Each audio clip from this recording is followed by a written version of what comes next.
Come with me on a walk to the port. Now, I don't mind which port you choose. Doesn't really matter since this is a mental rather than a physical excursion. Marseille, Melbourne, Mos Eisley. Your choice, but once there, let's take a look around. And what you'll see are ships everywhere.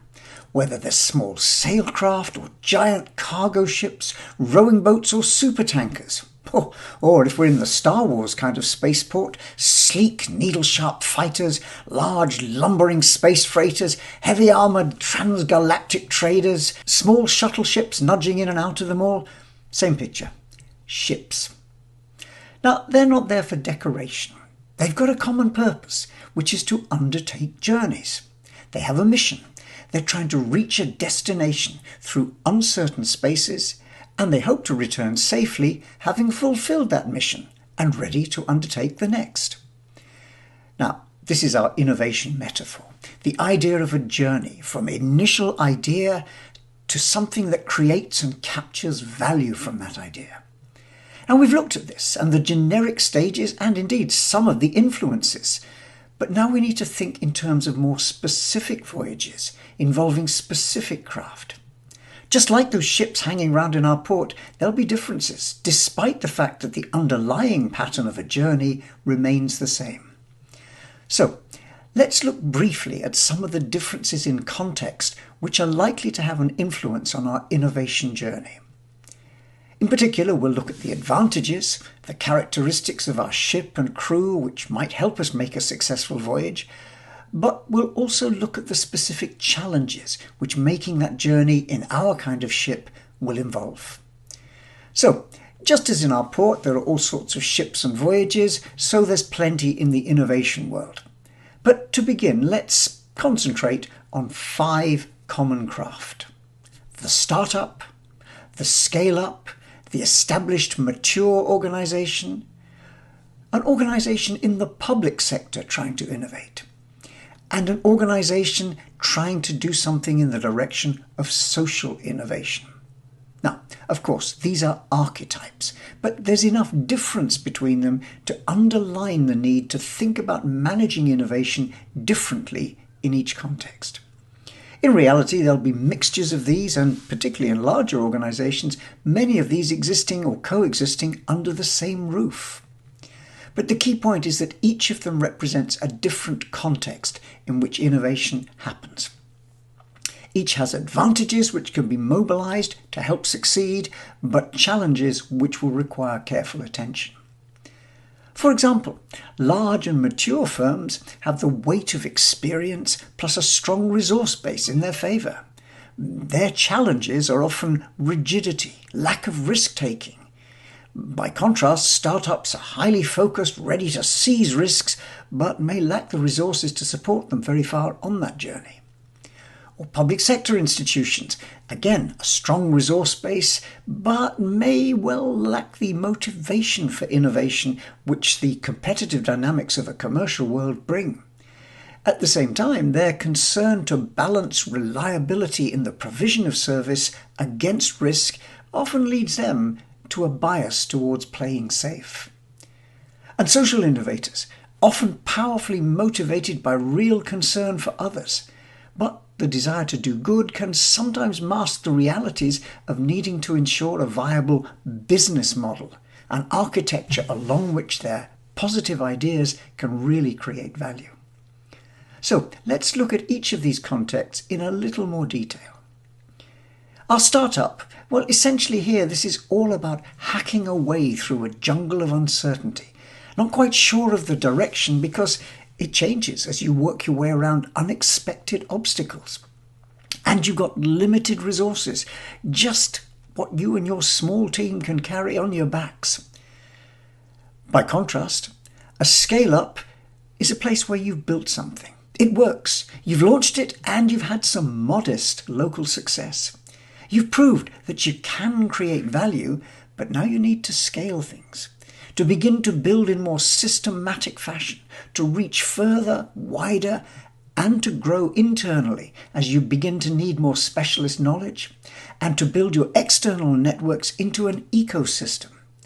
above all, you need to learn how to repeat the innovation trick again and again, building a capability around this. Now, by the time we get to a mature organization, it's by now well used to that mainstream innovation journey, and it's got a track record of success.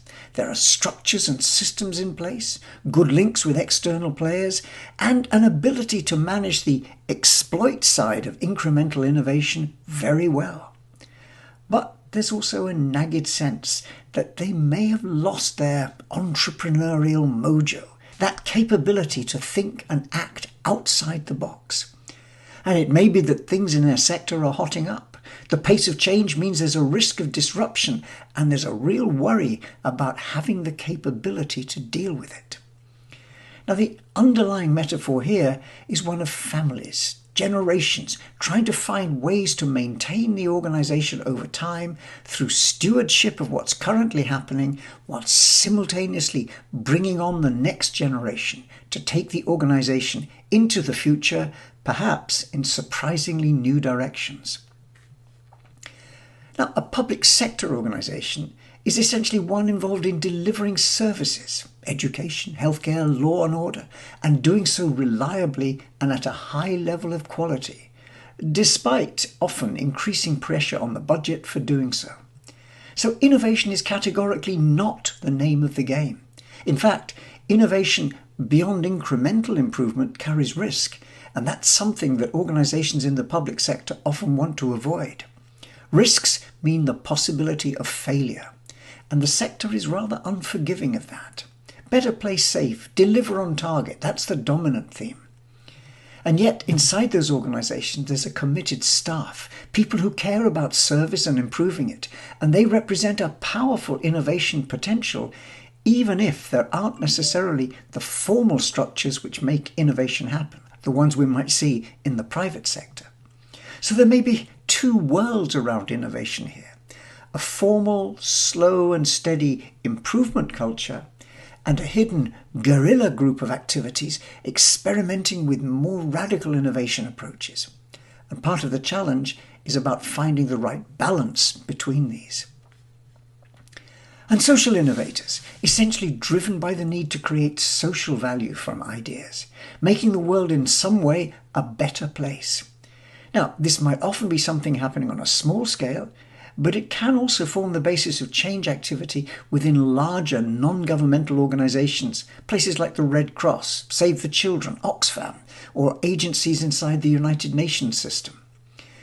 Now, the advantages in this space are very much along the lines of passion, drive, motivation, but that sets up a key challenge. How to balance this desire to do good with the realities of needing to build a robust business model to ensure value is created and captured from ideas, and scaling up so the whole makes a real difference. And this is a space where there's often an underlying suspicion of business language, of business tools and frameworks. They're sometimes seen as something which might force compromise with underlying ideals. But even if things are approached on a professional basis around innovation, two other challenges dominate. The resource challenge. Social innovators rely heavily on networks of goodwill, and the same need that we've seen in the public sector of balancing risk and reliability. Indeed, in many social innovation contexts, the end users are vulnerable groups whose well-being can't be compromised, and that makes risk-taking and experimental approaches rather tricky. So let's just summarise where we've briefly been in this journey. As we've said, life isn't as simple as breaking the innovation world down into 5 groups. There's lots of variation and many other models sometimes coexisting within the same organisation. But by separating out these archetypes, we can begin to see that the innovation management challenge depends on understanding specific approaches to help work with them. The core challenge is still creating value from ideas, but it happens in different ways.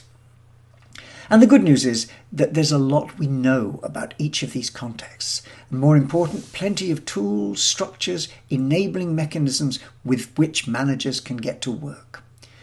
To use another metaphor, we might think of those innovation managers as artists trying to create something of value.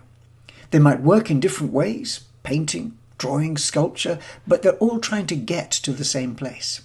And the skilled artist understands the different techniques and tools which can be applied in their particular approach, gradually developing and honing their skills around their particular brushes or chisels or paints or whatever. And it's the same for innovation managers, trying to use a basic understanding of the advantages and challenges within each context to shape a coherent innovation strategy and build supporting innovation capability. Now that's going to be a matter of adapting, beg, borrow, steal, but above all, configuring and improvising. There's plenty of scope to learn from and with others, and a growing body of research knowledge on which to draw.